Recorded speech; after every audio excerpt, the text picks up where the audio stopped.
Hello National Fides, this week we're going to look at the different ways to investigate respiration.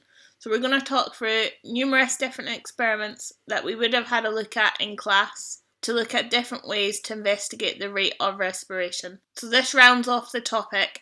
Throughout the PowerPoint there are several YouTube videos for you to have a watch of. One of the experiments that we would do in this topic would be burning food to show energy release. Energy that is locked up in the food is released in all living cells to allow chemical processes to take place. Human foods contain three main components: fats, proteins, and carbohydrates. These contain large molecules that must be broken down into smaller basic units to be absorbed into the body. A simple experiment can be carried out to investigate the energy value of each of the food types. A measured volume of water is placed in the test tube and the temperature is noted. A 1 gram portion of food type is then set alight and the flame is used to heat the water in the tube until the food is completely burned. The temperature of the water is recorded and the rise in the temperature can be calculated. However, this method has several drawbacks.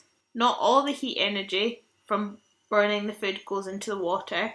Some of it heats the test tube and the surrounding air.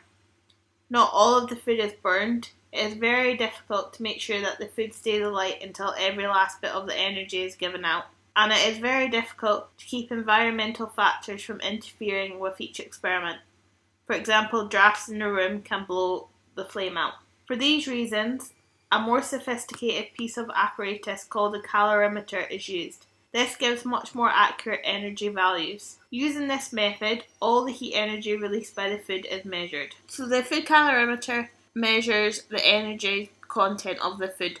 The food calorimeter overcomes the limitations of the simple apparatus in several ways.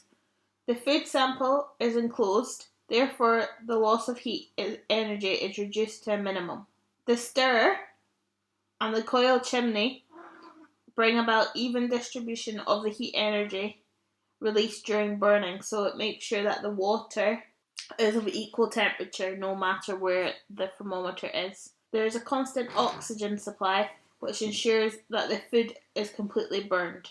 A respirometer is a device used to measure the rate of respiration of a living organism by measuring its rate of exchange of oxygen. There are various types of respirometer and one type is shown in the diagram. The organisms to be investigated are placed in the tube on a piece of mesh. Soda lime is placed in each tube to absorb all carbon dioxide. Coloured fluid is placed in the reservoir. As the organisms respire, they take oxygen from the air around them and give out carbon dioxide. The removal of oxygen from the air inside the tube reduces the volume and pressure, causing the manometer fluid to move towards the organism. The carbon dioxide given out is absorbed by the soda lime. The distance moved by the fluid is therefore affected only by the oxygen taken up and not by the carbon dioxide given out. We will now look at how we measure the rate of respiration by looking at heat production. To do this, you investigate aerobic respiration in germinating peas. Germinating peas grow rapidly. This growth process requires a lot of energy for cell division, so the rate of respiration in germinating peas is high. So the apparatus you need for this experiment is you will need 3 vacuum flasks. The vacuum flask prevents any heat loss from the containers. The thermometers will measure the increase in temperature.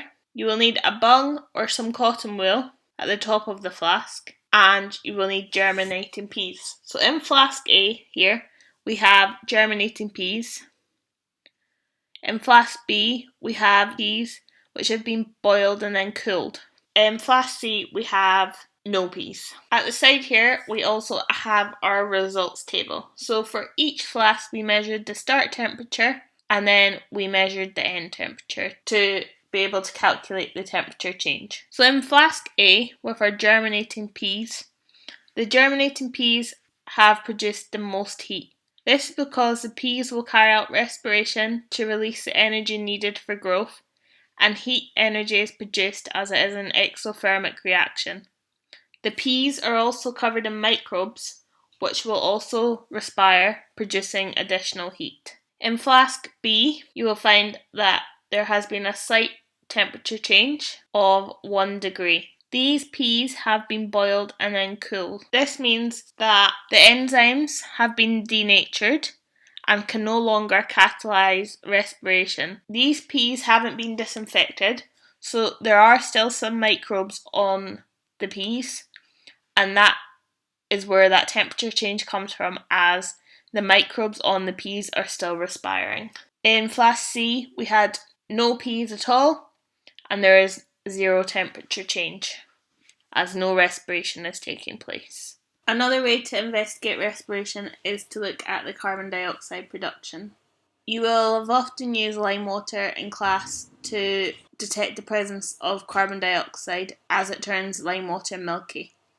It can then be used to show that exhaled air contains more carbon dioxide than inhaled air. Carbon dioxide dissolves in water to form a weakly acidic solution.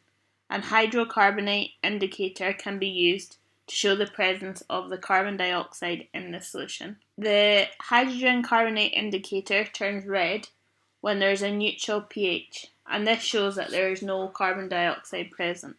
When carbon dioxide is present, the hydrogen carbonate indicator turns yellow, as it is a low pH. So in this experiment here, the sodium hydroxide solution in the left-hand flask absorbs the carbon dioxide. So the respiring organism must have produced carbon dioxide detected in the right-hand flask. So the key here is you need to look in the direction that the air is travelling. So the air goes into the sodium hydroxide solution, which absorbs any carbon dioxide. So in the next flask, the indicator turns red, as there is no carbon dioxide present.